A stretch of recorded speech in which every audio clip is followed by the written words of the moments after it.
পশ্চিমবঙ্গের রাজনীতিতে নতুন করে আলোচনার জন্ম দিয়েছে মমতা ব্যানার্জির দল তৃণমূল কংগ্রেস। বিধানসভা নির্বাচনে বড় ধাক্কার পর এবার দলীয় প্রতীক জোড়া ঘাসফুল নিয়েও অনিশ্চয়তা তৈরি হয়েছে। ভারতীয় সংবাদ মাধ্যমের খবরে বলা হয়েছে, তৃণমূলের একাংশ বিদ্রোহ ঘোষণা করে দলীয় নেতৃত্বে পরিবর্তনের দাবি তুলেছে। বিদ্রোহীরা মমতা বন্দ্যোপাধ্যায়কে চেয়ারপারসন এবং অভিষেক ব্যানার্জিকে সাধারণ সম্পাদকের পদ থেকে সরানোর ঘোষণা দিয়েছে। একই সঙ্গে সাবেক মন্ত্রী অরূপ রায়কে নতুন চেয়ারম্যান হিসেবে ঘোষণা করা হয়েছে।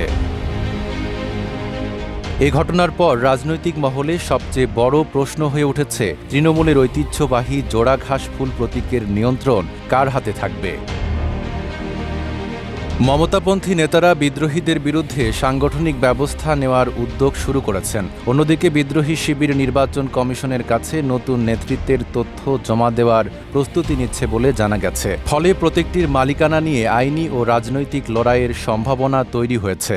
72 ঘন্টা ময়েশ্চার লক সমৃদ্ধ লিলি বডি ওয়াশ, শিয়া বাটারের গুডনেস স্কিন রিপেয়ার করে রাখে সফট ও গ্লোয়িং। শুধু বিধানসভা নয়, লোকসভায়ও তৃণমূলের কিছু সাংসদের মধ্যে অসন্তোষ দেখা দিয়েছে। বিদ্রোহী অংশের কয়েকজন ইতিমধ্যে নতুন রাজনৈতিক প্ল্যাটফর্মে যোগ দিলেও জোড়া ঘাসফুল প্রতীকের দাবিতে সক্রিয় রয়েছেন বলে খবর প্রকাশিত হয়েছে।